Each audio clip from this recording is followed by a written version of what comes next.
Okay, so here we go with the very first session. Hello, everyone. My name is Isabella Massardo, and I'm very happy to welcome you to this GALA Academy on Terminology Management. And thank you, Klaus, and the whole team at Kaleidoscope for putting together such a great program and such amazing speakers and experts. It's wonderful.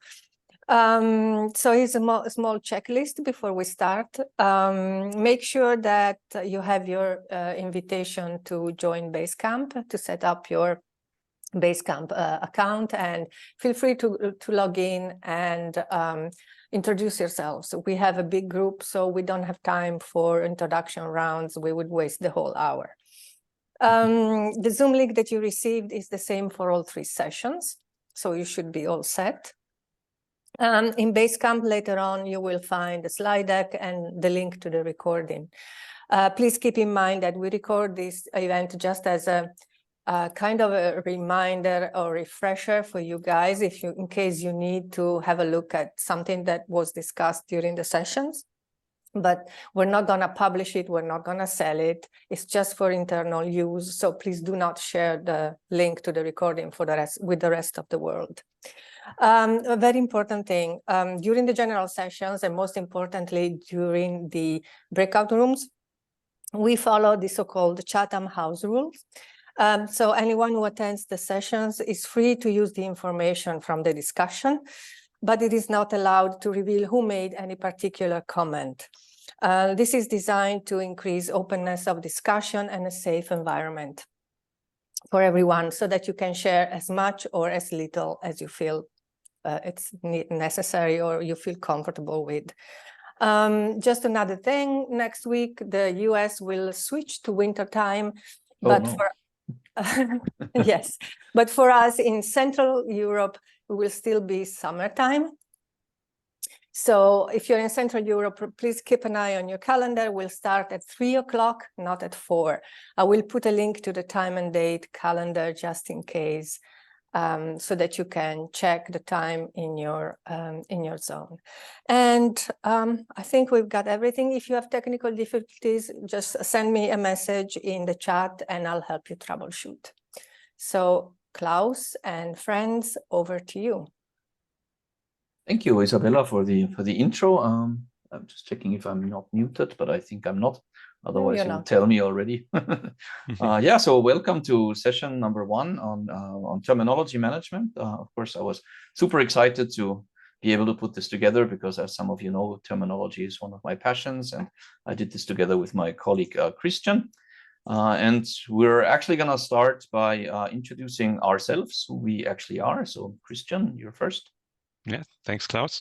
So yeah, my name is Christian. My full name would be Christian Lang, but you don't need to call me by that. You can just call me Christian or Chris, as you may have guessed by looking at this terminological entry on me. Yeah, I'm a trained translator and interpreter, and I really love terminology. It's really what gets my juices going, so to say, especially also in regards to natural language processing. So the technology side of things is really what drives me. Right, and then over to you, Klaus.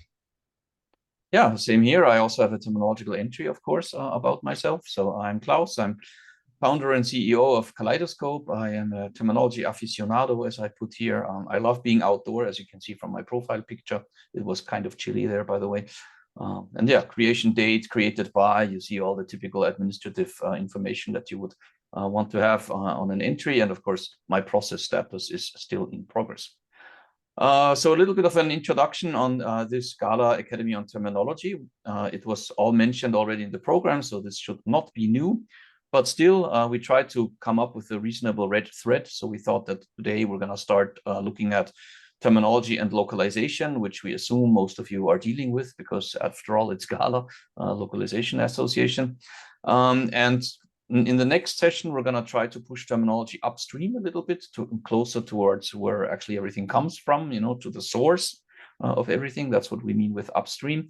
And then in part 3, we're going to look at terminology and technology with the special guest AI, which of course cannot be missing. And Isabella did tell us several times that please talk about AI, because we all want to know about terminology and AI. Mm-hmm. How is... And, oh, sorry. Go ahead. No, I was just laughing. Thank you, Klaus. Right, and just very quickly how the session is built up. We're just going to start with a very quick primer on what terminology management is in our case and for localization.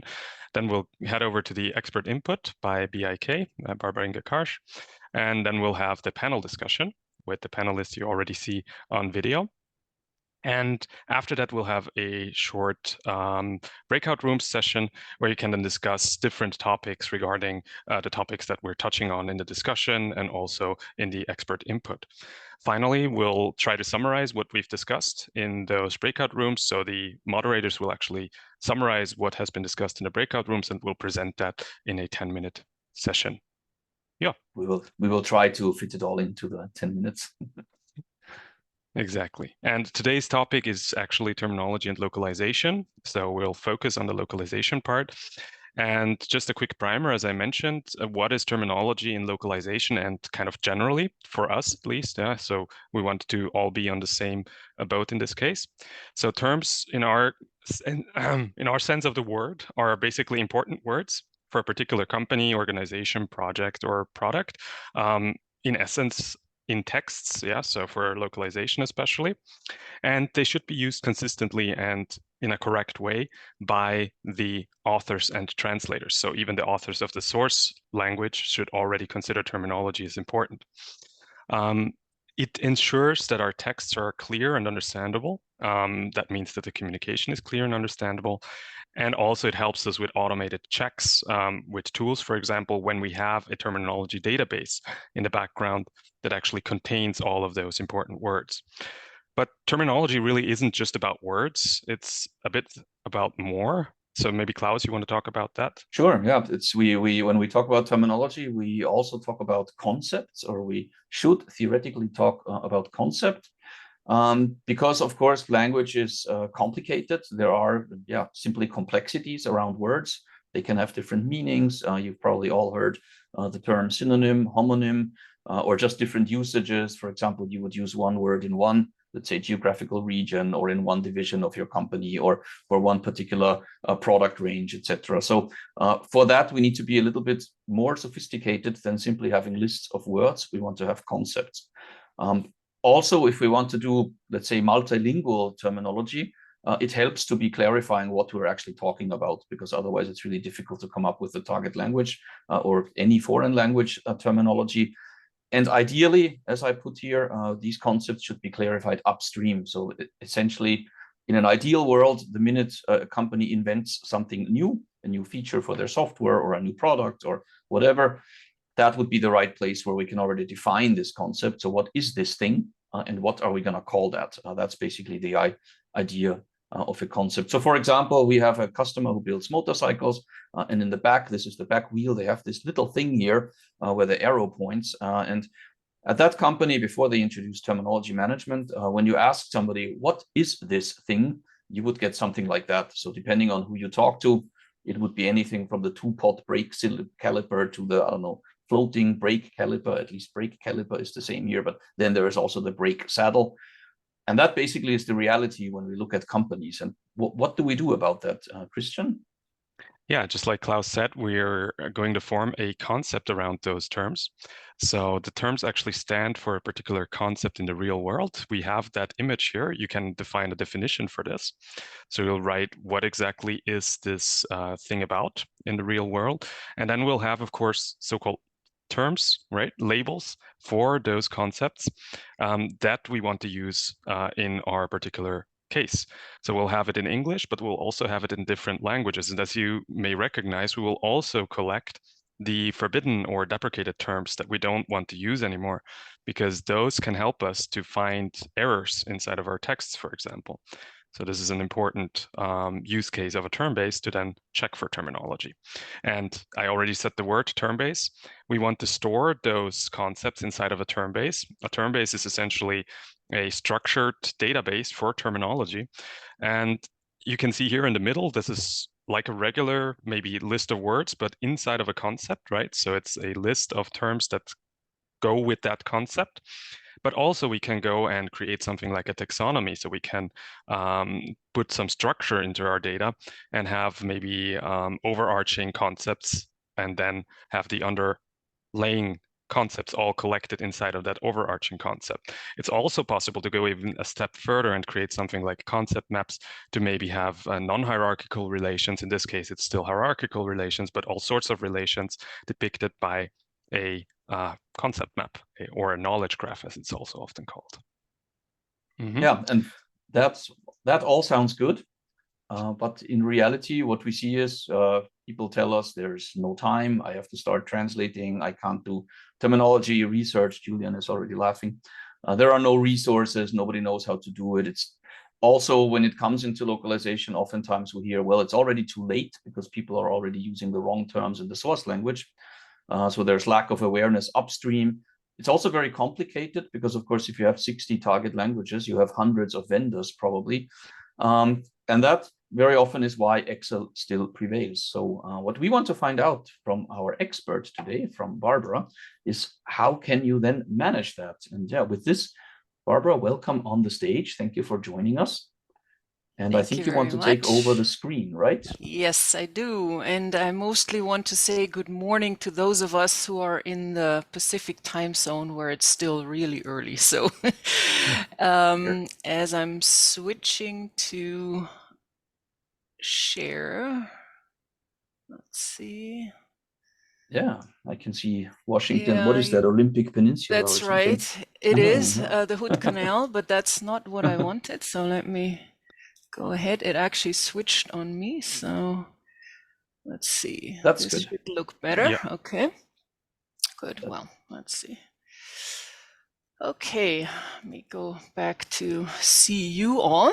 Yeah. Okay, Klaus and Christian threw me a number of questions, and actually there were even more refined than what you see, but there were a lot of topics. And so we debated whether we should go back and forth, and you're still welcome, by the way, Christian and Klaus, to interrupt me with questions. And I'm even okay with the audience to interrupt as well.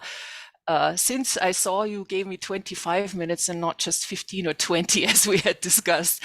So we'll start out. That's okay because we're behind anyhow. So. Okay, well, we'll see how fast we can go through. There's, of course, a lot to talk about, even just the question glossary versus terminology. And there were more sub-questions to that when Christian and Klaus talked to me. But we'll go into that a little bit. And then who do we need to do terminology work, which I think is a relatively simple answer.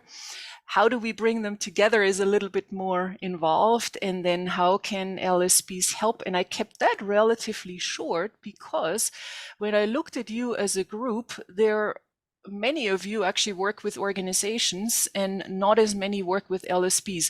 Nonetheless, I think it's an important discussion to have because even those of you at organizations as companies need to know what an LSP can do for you and understand their perspective. Let's start though with, and I don't know whether you see my bar. I have the bar in the, no, maybe you don't. I can see work environments. Yeah, okay, good. Then you can read the full screen and I have just the Zoom bar in front of it. But I wanted to start us out with a slide that we composed for the production of ISO 12616, which, by the way, is an important standard. Part one, maybe not so much for you, but part two is in the making, and that will discuss terminology work in larger complex settings. Part one was about simpler settings. So for example, the freelancer office, and we had to make a distinction. What are topics that are interested for the freelancer? What are topics that are interesting for LSPs and for organizations, for companies. And so I came up with this particular slide where on the left-hand side, you see the simpler environments where maybe we support only one process. In the case of a translation freelancer, they would support the translation process with terminology work. They may only work with 2 or 3 languages. As a writer, you would only work with one. There's only one active contributor, one user. They might prefer or work mostly with the ad hoc working method and not so much with the systematic working method. And their tools infrastructure is, of course, very simple. And so when we talk about glossary versus terminology or terminology database, term base, then I would say in the freelancer office, you can still get away with what I marked here as a glossary. Of course, I forgot to mention initially, the term glossary means different things to different people anyway. And so I really stay away from it because it is sometimes really confusing what we mean with it. What I meant here with glossary is a bilingual glossary where we have, you know, the source terms in one column and the target terms in another column. And you could say that maybe the freelancer can get away with that for a project.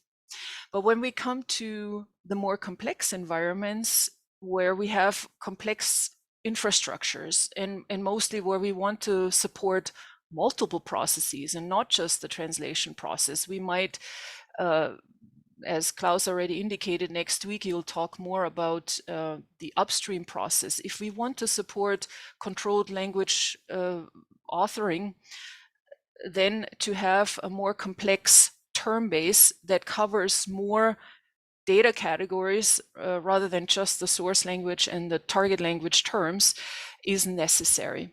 You may also have many, many languages. I mean, I see Monica on here. Monica and I worked together at Microsoft. We had 120 languages. So a glossary we would never do in that case. We also had at Microsoft and in other large organizations, you have many, many contributors and not just, you know, maybe one PM or one freelancer who does the work. And you have many, many users who will look up terminology, not just to support a particular process, but also for knowledge sharing purposes. They may not understand what a particular concept means, and they take a look and see maybe the definition, maybe they see a nice concept system in a visual format, and they will glean a lot of information from that. So you saw my 3 symbols that I integrated here into the slide with the bilingual glossary here, a sort of spreadsheet that I marked in the gray color so that we know, okay, it may be there. And then the term base, which I marked with the, you know, symbol of a database here. Now, when can we use a glossary versus when do we have to go to a term base? Again, I use the gray color to say, well, you can get away with a bilingual glossary when you want to achieve consistency, for example, in 2 languages in your freelance office. When I do a terminology translation, then I might just quickly draft my terminology and only research the concepts that I'm not familiar with. But you know, sometimes it might come in handy if I have a really long term that I don't have to type and I can just drop it into my translation from the glossary, so to speak. So I would say it is okay in a one-off project, but you know, if I just do source and target, maybe in 2 years, I don't remember anymore what I was referring to, what the concepts were behind it. And so obviously for environments such as the ones that you work at, a bilingual glossary will not do. It may, however, be necessary to produce one as input for machines. And so I'll get back to that in a moment here. here is the spreadsheet. And of course, we have to address the spreadsheet because it is where so many of us start out, right? When you work with or at an LSP or in an organization, you start out with collecting the spreadsheets that naturally exist at people's desktops. I mean, if they don't exist, then maybe there isn't a big need for terminology work, but they generally do exist, and that's what we often do in the beginning of a project. We collect those spreadsheets and combine them to import and harmonize into a term base. And term bases are necessary for consistency. That's really one of the main objectives that we're trying to achieve.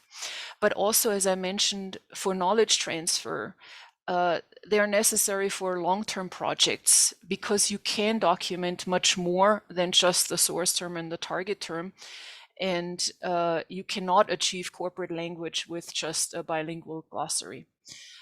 Let me keep efficiency here for a moment because I also put here the definition that is used in ISO 1087, which is one of the oldest standards that exists that documents the terminology of terminology, so to speak. And strictly speaking, when you put together a bilingual glossary, you're not even doing terminology work. Now, you could say, okay, we're doing terminology work because the work that a freelancer does is implicit. In other words, they still research the concept and understand the concept and so on, but they only put the target term on paper, so to speak. So they only make a part of their work explicit. My claim is always, while you're doing that work anyway, and you go through the effort, you might as well document it. But just as a reminder, this is the definition of terminology work, as Christian gave you sort of in the introduction of what we're talking about. We are talking about concepts, and they are not captured in a bilingual glossary. So now let's look at efficiency, because in the end, if you do all the work, you might as well make it explicit in a term base so that you can use it later on. And here is one of my almost pet peeves in the industry, because so often when I come to a project, then the understanding isn't necessarily there. What is that terminology process? And my claim is that you do need to do the work anyway to get good source and target terminology. So you might as well understand the process, be very deliberate about it, and then also document it. So in other words, make the knowledge that you gain explicit. We all know, as Klaus and Christian both mentioned in the beginning, there is the concept creation, then it gets named, it gets documented in an information in a term base, for example, and then distributed during for use during authoring. In the terminology process for target terminologists, or for what so often is called the translation process, we do not translate the terms. So we don't go directly from the target terms to the documentation of the target terms, as I showed in the bilingual glossary.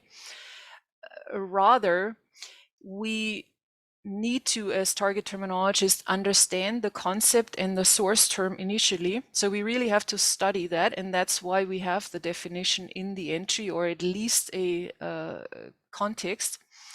We have to examine that concept in the target culture and language and see what candidates we have to express that concept in our target language, then determine which one is the best, and only then do we document it. We're not always aware that this is the process that we run through as target terminologists, especially at the beginning of the career of a target terminologist. But this is essentially the process that we need in order to come up with correct equivalence in the target language.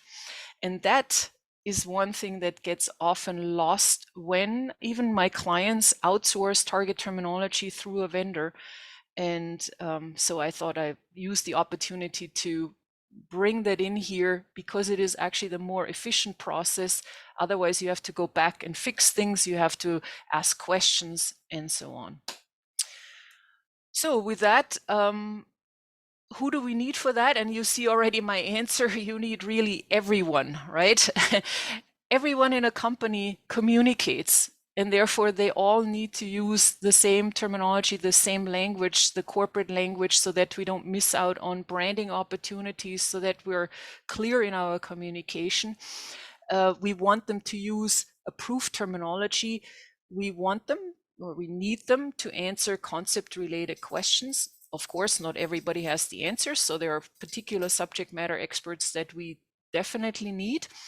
We need particular linguists and linguistic experts to answer language-related questions, and we need them to help share the knowledge and also improve entries. And here I really like to quote what we did at Microsoft when we went live with our term base.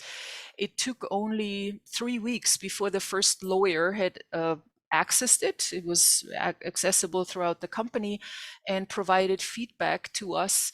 And that's exactly what you want. You want that kind of knowledge. So it's a tool to harvest the knowledge for you. And but was of course, positive feedback? Please. Or was it criticism? No. This, well, you know, for us to get input, constructive input from a lawyer is positive feedback by definition. No matter what. Yeah. Yes, exactly. And I would say that's true for most subject matter experts, even though, of course, when I talk to my students about it, you also have to be prepared to be better and know more about a particular subject than the subject matter expert, because you have prepared and you have researched already in order to be ready for the conversation with the expert. And they're not always necessarily linguistic experts at the same time, and we have to take that into consideration. So now I strayed a little bit off topic. But you see from that already that we don't need everybody all the time, of course, right? We couldn't. Nonetheless, another quote here: when I worked for JD Edwards, we benchmarked against SAP. So on the one hand side, we were competitors. On the other hand, we benchmarked between the linguistic departments. And the week I visited Waldorf and presented at SAP, their vice president, one of their vice presidents, had sent out a message to the entire company and encouraged everyone to do about 4 hours of terminology work per week. And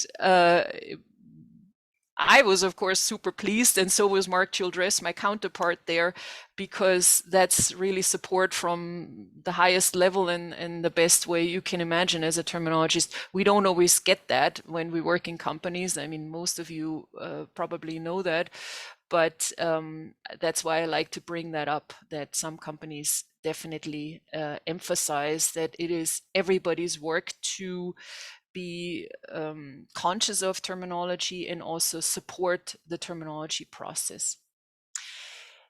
I used to, or I like to use this bullseye basically because, of course, you don't need everybody to understand everything, but you do need a few people in the center of that bullseye to really be on top of things. So a database administrator and a source terminologist are the core team, or the very, very core team that needs to know and understand the majority of processes, the majority of skills. Then a little bit further out are the target terminologists. They are not quite as involved, but of course their work is equally important as the source terminologist. Then you have users such as writers and translators who also provide important feedback to you, who may ask questions, but they're not there 100% of the time. They do terminology work as part of their work. You have subject matter experts, and of course you could move them around, and some subject matter experts are very engaged and are more with you than others, and it's okay to, you know, also take into consideration the preferences of humans. Some of them are just more engaged and more interested, and others are a little less engaged, and we have to be able to work with that. But then we have the rest of the company and even partners outside of the company that communicate and that should be aware of your terminology. So how do we bring them together? Of course, we have the famous Terminologiezirkel in German, or terminology board, as I like to call it in English, where you bring the core team together to, well, on the one hand side, set up processes and discuss that, but then also in the long run, discuss linguistic issues, discuss process questions that revolve around the terminology. You can bring people together by communicating along a process. So if I need a subject matter expert for answers related to a particular subject, I can just say, you know what, if I have a question, may I email you every so often? That's obviously the first step, that you get them engaged, and or Slack is what we use more often today, but find some way of communicating with them. We can bring people together through training as well, and in a way introducing them to that process and finding a method is a form of training. But of course, ideally, we have more advanced ways of communicating along automated workflows, and I'm sure you'll hear a little bit more about that in session 3. How do we get the rest of the company together aligned in this? Well, I call it the general communication, where you, well, at Microsoft, we often did brown bags, where people sat for their lunch hour and listened to us talking about the benefits of terminology management. That's an ongoing effort. You could do that also through other means of communication. There used to be the newsletter. I don't know how common they are anymore in today's corporate worlds. It's certainly one that, well, I guess a couple of years ago, I talked with a person at NetApp, and she just still did newsletters. And then, of course, with sharing terminology resources in various formats, you could do that on a landing page where people land when they look for terminology.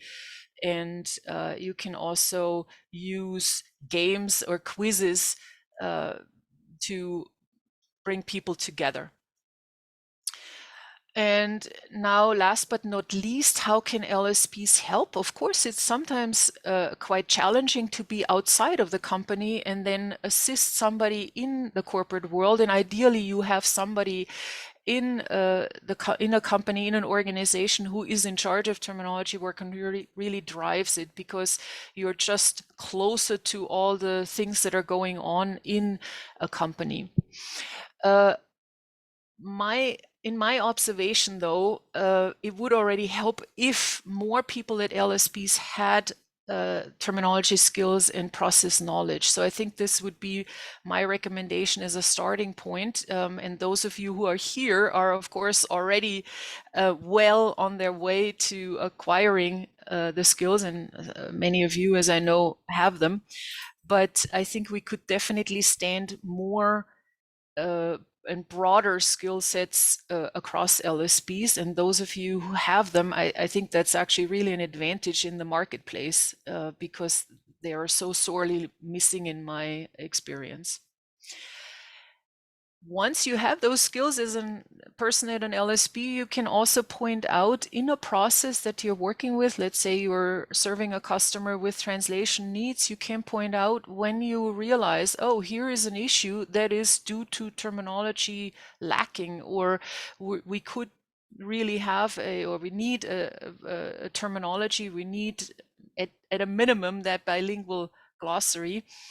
And then we could save time or budget, and we can also achieve better quality that way. And that brings me to the last point, and that's not an easy one. I'm looking forward to hearing what Julian has to say about making the case or showing the return on the investment. It's not an easy thing to do from an LSP perspective, for sure. That's much more easily done, and within a company or organization, and even there, it's not the easiest thing to do. But there are resources out there that can help you with that, and so that would be sort of the tip of the iceberg as far as acquiring skills, even though that's usually where you need to start. I'm going to go back to one thing that I forgot to mention when I just said bilingual glossary. What I didn't mention before is something that I'll be talking about at the ATA conference that we have upcoming here in Miami in the United States, and that is the support of MT. Because of course, you may have a term base and document a lot of different data categories, and then you cater to an MT process, and all of a sudden you will need that bilingual glossary. So just as an add-on here, bilingual glossaries are not just bad, they are sometimes really necessary. With that, here are some references. By the way, 704, the core standard for terminology work, is publicly accessible now. So I just want to point that out, and you will have the link with the presentation. Did I forget anything? Did I go through too fast? Klaus, Christian, any other questions before I hand back to you? Oh, I think perfect from my point of view. Great also that you had a little bit of the, how can LSPs participate in that?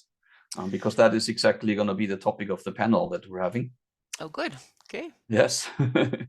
And yeah, we'll see more of you later on today, or if you want to join Barbara in the breakout room, there's going to be one with her. So feel free to join that one, and I will try to find my presentation again to share. That should be working theoretically. Yeah, we just had that. So from here, we're going to jump directly into the panel discussion. And yeah, we planned it obviously a little bit, but not as beautifully as it now works, Barbara, because you ended at the LSPs. And we actually have participants from 2 LSPs on the panel. We did have a third one, but she got sick only today, so she apologizes. Having a bit of a problem at this time of the year, always when people think it's still warm, but actually it's not warm anymore. But yeah, we do have 2 panelists, and I would like to welcome Gosha on the stage. I'm not even trying to actually pronounce your real first name, Gosha, but you can do that. And also Julian. And yeah, as a matter of fact, why don't you jump in with a few sentences about yourself, just so we know who we are talking to. Gosha, maybe you want to start? Yes, thank you. Thank you, Klaus. Well, my name is Małgorzata Jądrocha, but I know as it's difficult for everyone, everyone calls me simply Gosia. I'm the lead quality manager at Argos Multilingual. Currently, I've been in the localization industry for 13 years now. I worked a bit in Lionbridge as information designer in a content creation department, also in LQS, the language quality services, then in Transperfect, also in a quality services department, and now I'm leading a global quality tech team at Argos Multilingual, and it's a pleasure to be on the panel. Thank you. Thank you very much. Thank you for accepting. Julian, you want to take over? Sure. Yeah, so I'm Julian Bisping. I lead a terminology consulting unit at Transperfect. We do lots of kind of the internal knowledge sharing and getting folks on board with terminology and understanding, everyone from our production folks, project managers, to our internal linguists and sales and account management, why terminology is important. And as well as working with our clients, and usually kind of start very holistically, and we always end up, well, terminology is why you have a problem, and why, that's also your solution. I first got involved in terminology, I think, actually with Barbara 12 years ago or so. I transcreated a chapter of the DTT terminology best practices. I think it was on term formation, and got sucked into the world of terminology, and I haven't wanted to escape. So here I am. That's a good vita. Thanks a lot. And yeah, since Barbara mentioned how important it is that LSPs ramp up their knowledge of terminology and try to help customers. I don't know, Gosha, maybe do you have a use case where actually you did manage to show a customer how important terminology is, and what did that do to the customer? What did it do to you? Maybe you have some input there. Yes, I have a use case, a good story actually to go in line with what Barbara presented earlier. So we have a client that we've been working with for a couple of years. It's mostly software localization, and their main product is human capital management platform. Years back when we started with them, the terminology, terminology was not even a priority at first. It was, the account was small. It was all about just getting the product translated into several languages. So we started with managing the terminology internally with our teams, mostly downstream, and without much input and investment from the client.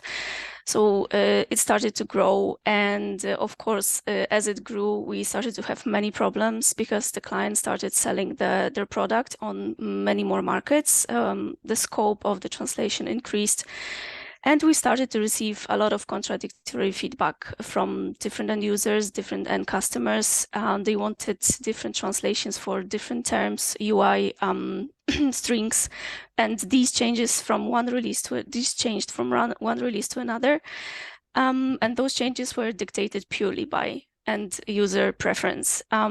So it ended up with a lot of back and forth with our linguistic teams, with the client, and of course we ended up with confused linguistic teams who didn't know anymore what to translate into in which situation. There was no guidance, and at this point we decided to introduce a terminology management process. And it was introduced with a mixture of upstream and downstream approach, where we explained to the client the roles that we are taking up and what we are defining. We also presented workflows for efficient terminology management. And it was, of course, done mostly for us to work easier, of course, with the terminology and the translations, but mostly to increase the client's awareness about why terminology must be managed in the localization process. And one of the suggestions and one of the main goals was to achieve consistency in the translation, which enhances the user experience and also the brand trust. And it also meant quicker turnaround times on the project translations, which in turn means the quicker time to market. And at the end, we saved time and money by not having as many fixes later on, back and forth on the terminology and global implementations that lasted for months even before. So at that time, we also decided to introduce a so-called feedback tracker. Feedback tracker was made mainly to keep track of all of the end customers and end users' feedback preferences, just to keep track of them, when they happen, how they happen. And our main goal was to triage these. So we discussed between our internal stakeholders, our linguistic teams, and also the client, to see if some of the changes requests are to be approved or rejected, and on which grounds. This helped us to identify a lot of conflicting feedback and contradictory feedback, and reduce the back and forth changes in the translation. Also, the new process empowered the client to have informed discussions with the end customers about the localization process of their software. So it reduces the number of changes made purely because of preferences of the end markets. They could just go and simply say, look, this is our approved terminology. This is our approved terminology management process. This was consulted with our localization partner and their in-market specialists, and this is our controlled terminology to be used in the software. Now give us a good reason to change it. So this gave them this particular, good point of discussion. So they no longer had to blindly comply with the customer preferences and in-market stakeholders. Well, of course, the world is not ideal because we still need to implement some of the preferences. We still need to do some global implementation changes based on the feedback, but it's now done in a more controlled way, and we more or less have a control over what is being changed and how and why and at which point. Another good example of the impact that we had upstream of this process because of introducing this process was to by managing the target terminology, we were able to identify several inconsistencies in the source, in the UI strings, because they had some of the functionalities and features within the platform translated in the same way, because these were the same functions doing the same thing when you clicked on them. However, source UI were different, and they were appearing on a different pages or sections of the platform. So we gathered all of the feedback, shared it with them, and now there is an ongoing discussion with the developers to actually clean up the libraries because it's needed.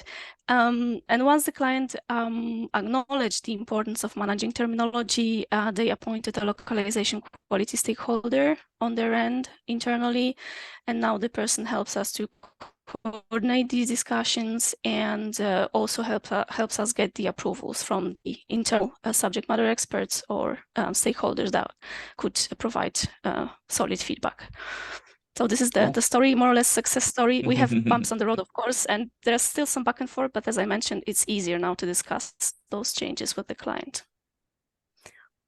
Great, so you managed to really push the process upstream with them and make them aware. And it's also something that struck me in our preparation talk. I think, Julian, it was you who said, that oftentimes we spend so much time fixing stuff at the end. We could have easily done the terminology upfront, where people always say, no, we have no time. So really, it seems like, and Barbara, you mentioned the same thing. It's like pushing the awareness and making the customers aware upstream, that really is key. It needs to, it needs to be a partnership. And Julian, in terms of customer awareness, I think in our preps, you also had some really interesting thoughts around that. Maybe you want to chime in a little bit on how you do that. How do you make customers aware as an LSP? Sure, yeah. So I think usually the way we approach things is that we don't even start out the discussion necessarily on terminology. I think you say this all the time, don't call it terminology if you intend to actually get terminology work done. So we usually get involved when there are, some hiccups in the translation process, when you get a lot of changes kind of on the back end, and usually when kind of frustration is high on why can't we release our products earlier and things like that. So the way we approach it is we're going in kind of with a very broad view and just try to understand, well, walk me through how you create your content, right? Because all good things and bad things start with the original content. How do you create that? Who's involved? And then how do you interface with your localization providers? And that's not, it's not always TransPerfect. We have lots of clients that have lots of different vendors that work with them. So help us figure that out.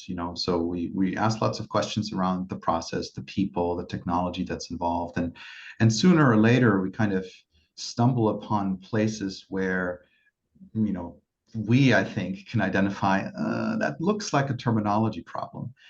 So for one of our clients, they're a major appliances company in Europe that they have a localization team, I think 4 or 5 people, very dedicated, and they kind of handle the project management internally for their stakeholders. And we essentially engaged in kind of a conversation with them around, how is content created, where are the various people, and how are sign-ups or sign-offs happening on content, what are your timelines and things like that. And kind of out of that, we were able to kind of then make the case that, it looks like that you're actually running into about a 2-week delay between being able to release your content and actually it being final, compared to if you were to do terminology management right when you are actually provided the original content, or when the original content, frankly, is actually still in the making. So we work with them to kind of equip them with the ammunition and with the arguments internally, on what are some of the fundamentals of terminology management, and then B, how does the process currently run when localization happens? Lots of changes happen after the fact, and seemingly there's endless time and money available after the fact to fix it, even though at the beginning it's always a question around, hey, we really need to get this out the door, it's super urgent.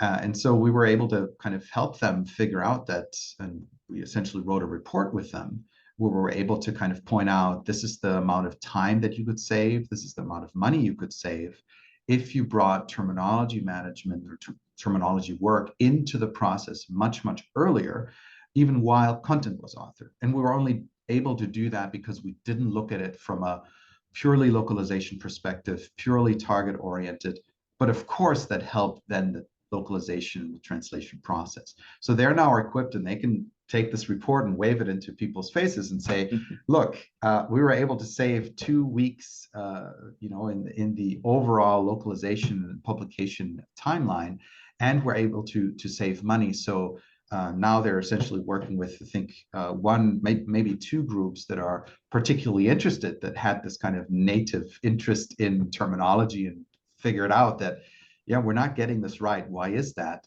And actually working with them to change how they manage their content and how they publish and localize their content. So it was all about showing the numbers and actually giving them the ammunition and the knowledge so that they could then do the work themselves internally. Yeah, so talk to them about the business impact and build a business case around that, and that's actually what I mean when you quoted me for saying don't use the words terminology. So by all means use the word terminology if you're talking to a terminologist, but don't use that word if you're talking to somebody else, because human resources has no clue what a terminologist is, and call it something else, and whether it's, I don't know, like in your case, content quality, or I don't know, or also when you're basically a salesperson internally for the cause of terminology. So think like that. And one thing you actually kind of mentioned already was, well, you showed the customer how they can save money, because of course that's also always a discussion as a return on investment. So Gosha, the question I have for you is, how do you charge for terminology management? And is that different depending on how far upstream you are with the customer? What's your experience? From the use case that I described, by raising awareness with the client, we were able to start charging a monthly fee for the terminology work and the feedback analysis and implementation work. And it depends on how much, of course, changes are needed, but also how much discussions are needed and involvement from our linguistic teams, for example.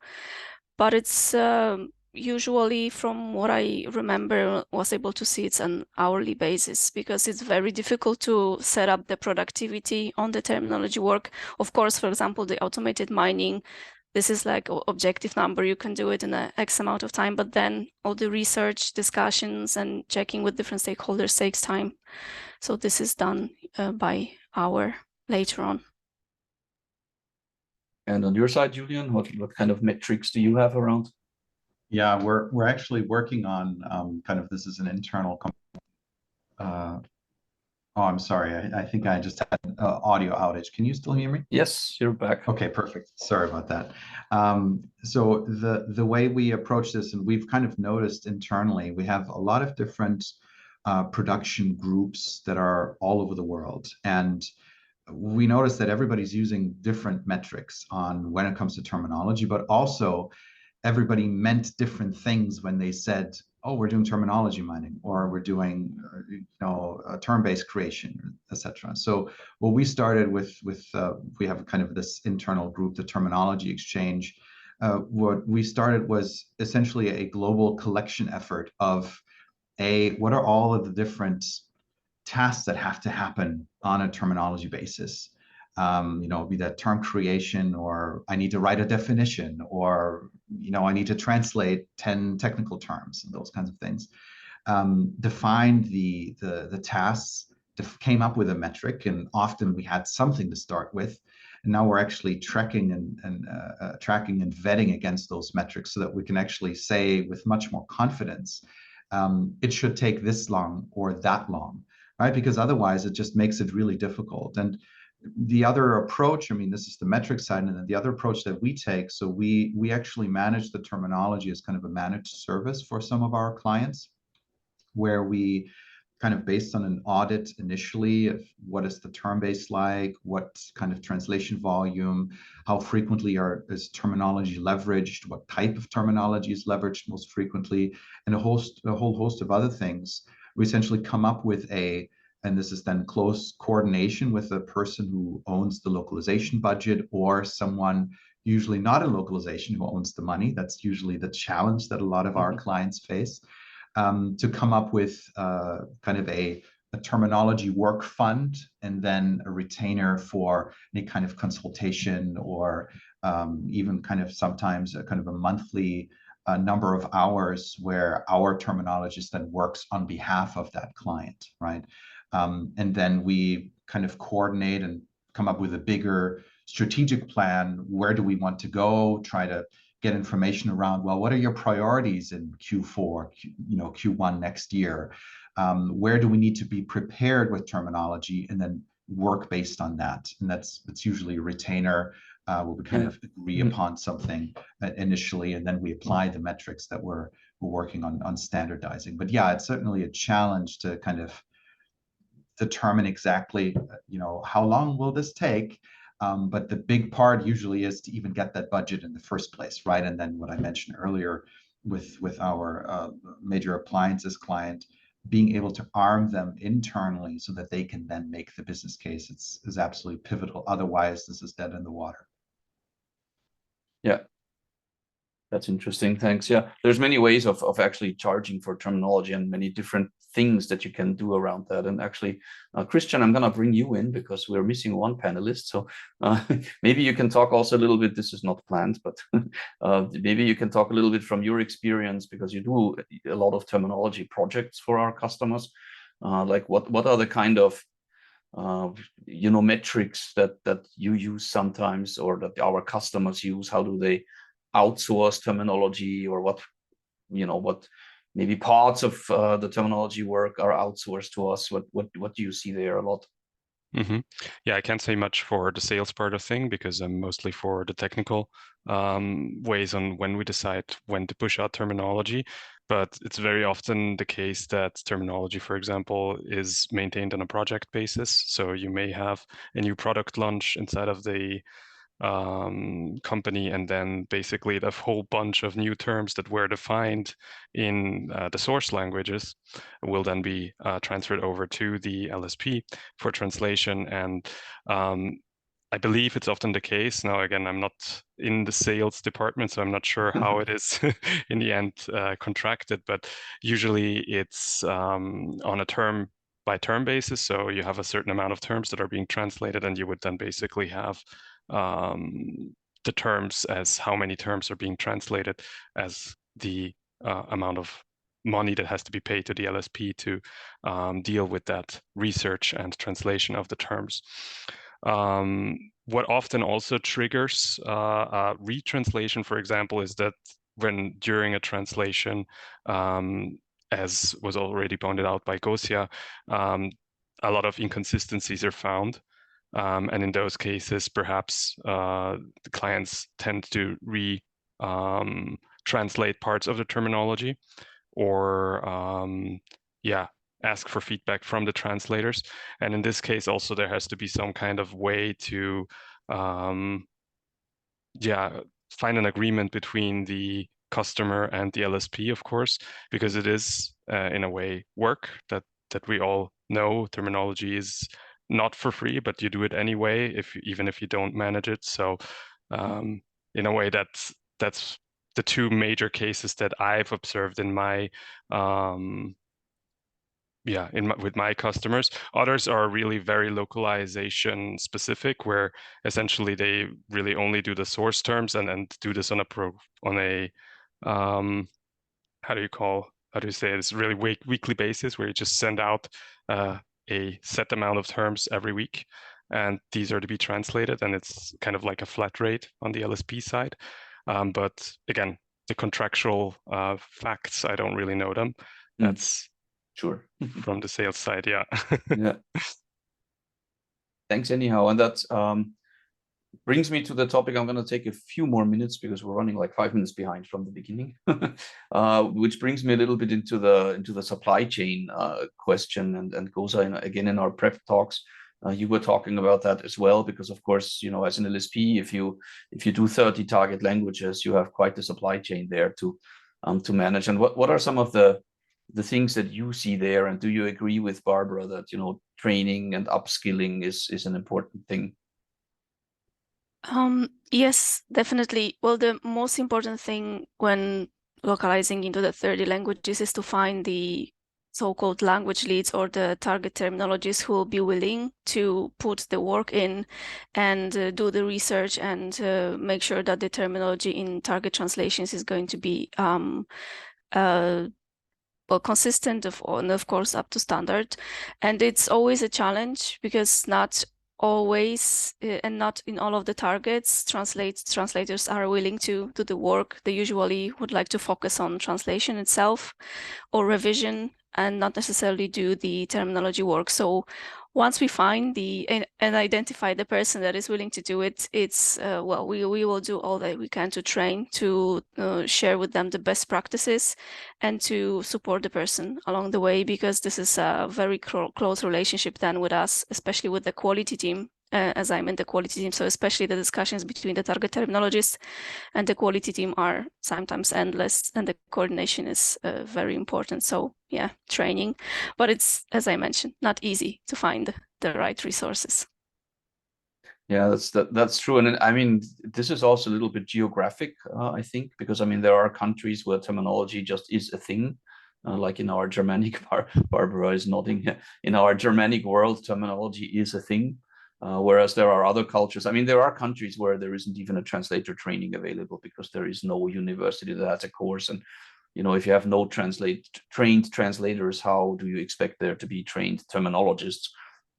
So that's also sometimes a little bit the challenge. And then I guess as an LSP, you take over the training. So Julian, is that also your experience? Maybe just to wrap up. Yeah, and I think one of the core challenges, I think, and you know, one might argue we perhaps haven't done such a great job, you know, as an industry to actually, you know, articulate our value proposition. Why is it that the work that we do is value adding? You know, so that part is the big, you know, it's the crux of the matter. Because I think, you know, if as translators you kind of get used to the fact that, yeah, there's never any budget for doing any terminology work, so the terminology work isn't really terminology work. It's you know, some much lower level of, you know, maybe I'll fish something out here of a TM or so. And so when there isn't that incentive, you know, to invest time in learning what terminology management is all about, because clients, customers aren't willing to pay, LSPs then follow and kind of, hey, as a favor, could you pick out these 2 terms? We want to add them to the glossary. That's, you know, that's the biggest part of my work at TransPerfect, is internally and with clients to convince people, you know what, you are adding value. It's just that you need to make it transparent. You need to show people, and you need to show how difficult it actually is. And it's actually fairly easy to show that, yeah, terminology is a problem everywhere. You need to manage it. That's your solution, right? So that's the financial incentives there around the industry, value proposition. Those are the big things that really help you then to attract the kinds of people who are willing to invest the time in learning it, and then actually are happy doing terminology work for you. Yeah, Julian, Cool. I think that's a really important point that you brought up here also, because as you mentioned, terminology, you didn't mention it in these words, but it's kind of invisible. So you need to manage it before it becomes actually visible. And I think in some cases, and it's another use case that just popped up into my mind again that we actually do have at our company as well, is that sometimes customers don't actually have anything. They only have the texts. They have terminology, of course, but they don't really have anything, and it sometimes helps to visualize terminology by doing a terminology extraction at the very beginning. So that's also something where LSPs might be able to help you. This term extraction has been done in a translation industry for quite a long time. Of course, technology got better in recent years. So also there, you can start with a good foundation, which already gives you something that shows the value of a managed terminology. You don't have just list of words, but you actually may have a list of concepts. You may already have a term base, which you can start the work off instead of starting just from scratch. So yeah, I think all in all, that's a couple of ways to approach the terminology work. Right, I think we're at the end of the panel discussion. So from now, we'll go into the different breakout rooms.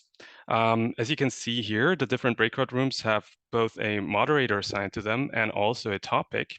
Some topics have been discussed more, some topics have been discussed less. That's just because it's a very dynamic session today. But you can see here that room 1 is going to be moderated by Barbara. She will be having the topic term-based setup and project start. So this is especially interesting for everyone who's still on Excel. So you can see how to model best the term base and also how to start the project there. Now Gosia is going to be moderating the room number 2 for the supply chain, as Klaus asked in the last question to Gosia, especially the LSP linguist cooperation. How can we get the cooperation going there? Julian is going to be focusing on terminology metrics and return on investment. So if you're interested in that, you go to room number 3. I myself, we didn't really talk much about that. Just at the very end, extraction came back up, but about data migration and harmonization, and again, terminology extraction. So if you're interested in that, you can come with me to room number 4. And Klaus is going to talk about the topic building awareness with the stakeholders inside of a company to really kick off the project as well. Yeah. So I think GALA will now provide us with these different breakout rooms. You can choose freely in which room to go. If you have any issues with choosing the room or switching the room, just let us know in the chat and we'll try to figure out why that is. And we regroup in 15 minutes, more or less, for the final summary. Thanks, exactly. As I mentioned, the last 10 minutes are going to be for the summary. Yeah, or 7 or something like that. All right, let's see if this works. Isabella, we need you. All right. It's Ali, actually. Oh, sorry. That's okay. Everything is open, so you should be able to select your room now. Just feel free to unmute if you have any problems, and we'll try to help you out. Seems to work for me, so I'll probably be gone now. Okay. Great. Where do I do this? I probably have to stop sharing first, right? Yeah, I think it normally pops up for you, but if you don't see that, doesn't. I can move you. Throw me in number 5. Yeah, I'll move you. Don't worry. There you go.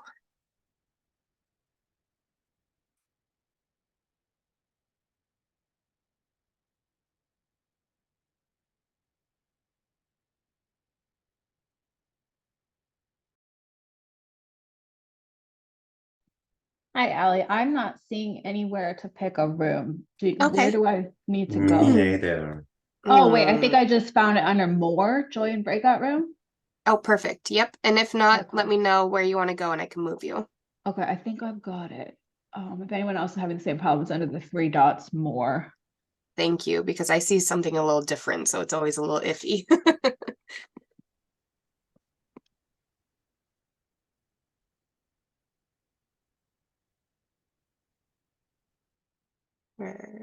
Okay,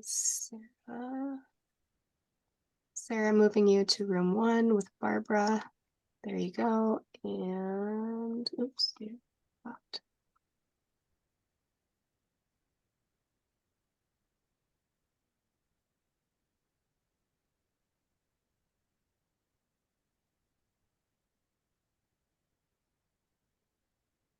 I see some other Yeah. people. Yeah. Some of them, there we go. So Amaya number 5, Clara number 1. Okay. There we go. And I think that should be everyone.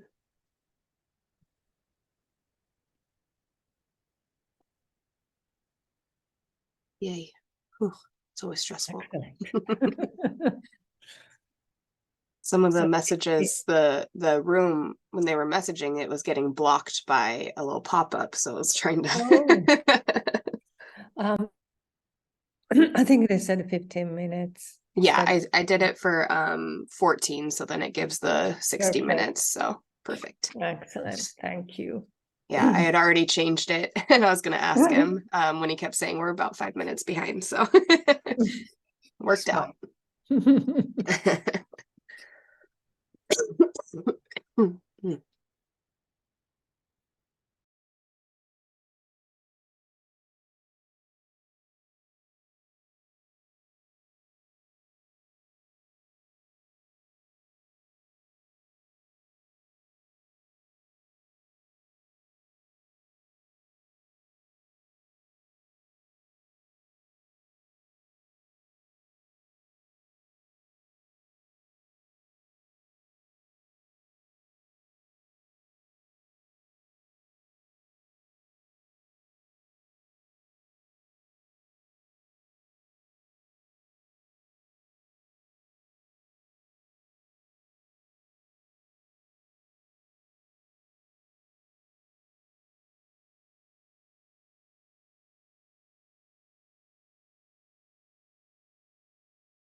All right.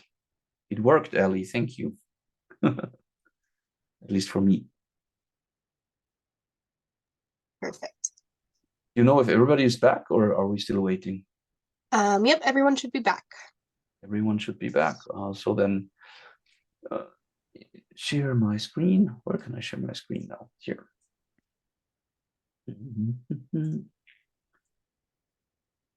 All right. So coming back from the breakout rooms, it would be really nice if we could get a short little summary about what was the main takeaway or the main message. So Barbara, with no ado. Yeah, I don't know that we have a main message because, of course, we were a good mix between people from LSPs and from companies, and the presented problems are slightly differently. So I'll mention two. There was one scenario where there is a term base at the company and a term base at the LSP, and they're not connected right now. And so what could be, how do we deal with that was one of the questions. And then the admission by an LSP member that, they're just at the beginning, and yet when the person presented, there was actually more going on and more done than, they were proud of. And I think anything that you do starting in the direction of terminology management, you should be proud of. And all of us have started, very small, and then inched our way into larger and better solutions. And I think to continuously learn about the process is really what we all need to be about. And then the last aspect that we discussed is how do people who are tasked with terminology work, or who do it because that's what they associate with. How do they get to talk with people upstream, like the engineers, for example? So those were three aspects that were discussed. So quite a broad spectrum of issues that came up. And I would say the time was not enough, but that was almost a given. So. Yes, we already got that feedback in the chat as well, that the time was not enough. Yeah. So Gosa, over to you to a short insight on the room 2. Okay, so we talked a little bit about the LSP and linguistic cooperation, and the main message, I think, from the discussion was that it's very important to build a strong relationship with the linguist that we identify as the terminologist for a given language, and by building the relationship, meaning the appreciating the time that they need to work on the terminology, but also providing tools that will help them work on the terminology efficiently. One of the things that we mentioned was that as we discussed at the beginning, building the client awareness is one thing, but also it's building the trust with the client that we are the terminology specialists and can provide input and feedback. So this is one thing. And while building the trust with the client, we also building the trust with our linguist who is providing the specialized feedback. So who is providing the input in market input and becoming the subject matter expert. And this is always like a two-way or even three-way communication, because as we say in quality, quality is all about communication and collaboration, and it's even more important and even more so in terminology work, of course. So this is, I think, the summary. Perfect. Thanks a lot. Julian. Our summary is that we ran out of time. We would have loved to take 3 more hours to talk about this. So essentially, we touched on two points. One is the ROI side, and kind of determined that maybe this is the wrong term to use for it. But ultimately, a lot of folks had this issue that they needed to show that their terminology practice was valuable and that they are justified in their existence, but also to show the company that this can actually help us, right? And one thing that or kind of I hogged the conversation. One thing that we came out with is that to start small when you're trying to show that terminology is valuable. Don't try to boil the ocean. Look for even 1, 2, 3 examples in your localization process that you can lead all the way up into it's a terminology issue or is a content authoring issue. And had we done terminology, could have avoided it. And don't forget the people that you're talking to who you need to convince of this is, why we need terminology work. This is why we need a terminologist. They don't care about terminology. They don't care about language most often. They care about what does this do for our company? What does this do in terms of our bottom line, in terms of the, not getting sued, reducing the number of support calls that we're getting. Use that language and then tie terminology into how it can improve these kind of KPIs rather than talk about, well, terminology, consistency, etc. And one brief note on metrics, and someone added to that at the very end. When you're looking to create metrics, make sure that they're very specific and define them. We don't want to have this issue where different people think of different things when they're gathering data on a particular metric. You can time yourself doing a particular task, but if you have that luxury, ask other people to do that same task and time themselves, and be aware of different factors like the content type or the genre that can impact things like term extraction is going to take this long versus that long. But don't overdo it, because then it gets too nitty gritty. So those were our takeaways. Cool. I think you spied a little bit into our room. That will make my summary shorter. Christian.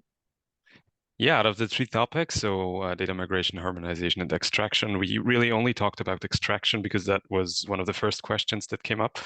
And yeah, when you get me started talking about terminology extraction, I don't really stop anymore, I guess. So it might be somewhat also my fault, not just a short time.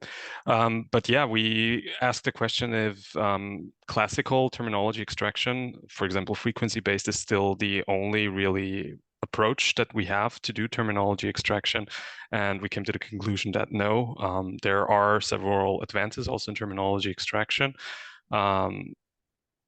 especially with the new recent developments in deep learning and neural approaches for terminology extraction. But also there are tools around that already implement the rather simple statistical approaches in a more complex way. So we've also dropped a few names. I'm not sure if I may mention some product names here. No, maybe in the Basecamp discussion. Right, in the Basecamp discussion. Let's stay anonymous here. Exactly. So it's really just, there are better ways to do terminology extraction than just a simple statistical approach. And that it can be very helpful to have like a starting point with terminology. And also for LSPs especially, it's a very interesting approach to use terminology extraction to manage a project. Cool. Thanks a lot. And yeah, we're already at the end of the time. So in 30 seconds, my wrap up, we were talking about how to build awareness. And of course, there's one way to simply force everybody to do terminology. We agreed that's not going to work very well. But rather find out, where are other use cases, other divisions that might benefit from terminology, such as AI, generative AI, large language models, all these things. We also talked about support cases, findability. I also learned that knowledge workers spend 30% of their time just looking for information. So there also terminology could, provide a lot of benefit.